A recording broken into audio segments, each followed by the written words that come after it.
Founded along a wagon trail over 160 years ago, the small town of Susanville, California is seemingly home to countless spirits, from haunted homes and cemeteries to mysterious tunnels and an abandoned hospital.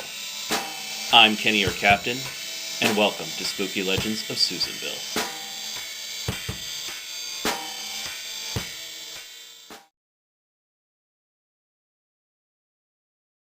Well, so this video is not really about a ghost story or a paranormal encounter.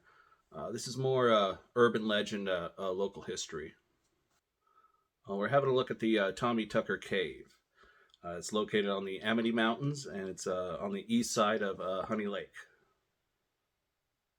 Well, this cave has Native American pictographs going back some 500 years. Well, the first major excavation of this site occurred back in 1954. And back then they found hundreds of artifacts, everything from bits of woven jewelry, shoes, pottery, beads, you name it. Well, most researchers and archaeologists believe that the cave was used back as far back as 100 AD. Well, the Tommy Tucker Cave was named after a Thomas Tucker. Thomas was the son of a white man and a Native American woman. Well, the exact date of his birth is unknown, but it's believed by most that it was sometime in 1894. Well, as a child, Thomas attended the Greenville Indian School, where he excelled in both music and sports. Well, after the death of his mother, he moved to Susanville to live with a woman who was believed to be his aunt. There are very few records back then, especially for Native Americans. Well, at the age of 23, Thomas enlisted in the U.S. Army, and he was shipped off and fought in World War I. Well, less than a year later, he was serving in France with the 363rd Infantry. Sadly, he was killed. Well, he was originally buried in an American battlefield cemetery in France. Years later, Thomas's remains were exhumed and brought back to Susanville. He's now buried here in the Susanville Cemetery.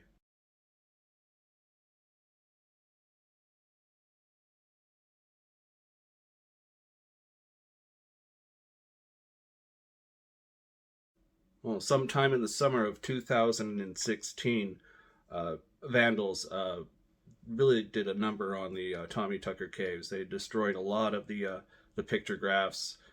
They did a lot of graffiti. BLM, which owns the land, they spent about $9,000 to try and restore some of the damage. Sadly, some of these pictographs were beyond repair and lost. That's really sad. These works of art, they lasted hundreds of years. And within just, one afternoon, some assholes come through and destroy them. They're gone, lost forever. Well, even after the cleanup, again, the caves were vandalized.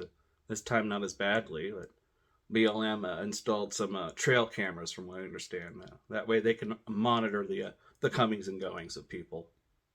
So I wanted to find these caves and check them out for myself. Did a little looking around online, and I really couldn't find anything on a map as far as where they're at. I could find a couple of random pictures, but I really had to piece stuff together. And well, I finally found it. Well, it was a pretty decent drive down Wendle Road. It's pretty far out there.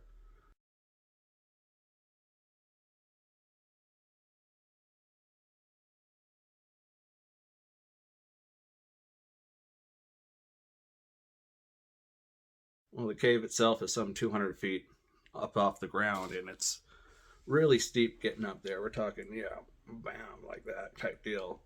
And it's all loose rock, and yeah, I had heard it was a little bit of a hike, but no, this is like, rock climbing. Well, I figured out real quickly that I'm very, very much out of shape.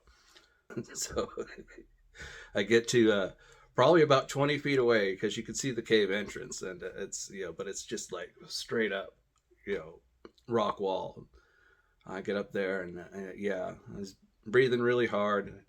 Again, I'm very much out of shape. I really didn't prepare for the trip right, so I got to that point and decided, it's as far as I'm getting this time. But if you're in better shape than I am, a little bit braver, and decide to make this trip and make this climb, please please be respectful. Don't be like those assholes back when they decided to destroy everything. People like that, it's a shame they don't just fall off that cliffside. I'd definitely like to try to get up there again, that's for sure. There's a few places out in Wendle I want to go check out, a couple other spooky legends. And I also want to throw up some names right here. I want to thank these people so much for everything they do, all their contributions and comments. You're the ones that make these videos possible. That's pretty much all I have for this video. Please give us a like, share, subscribe. Check out our Facebook group page, Spooky Legends of Susanville. There we can find links to more of these videos, more short video clips. I've got links to our Spreadshirt store where you can buy t-shirts and apparel. Well, I'm Kenny, your captain. Thanks again for watching. Hopefully I'll see you next time.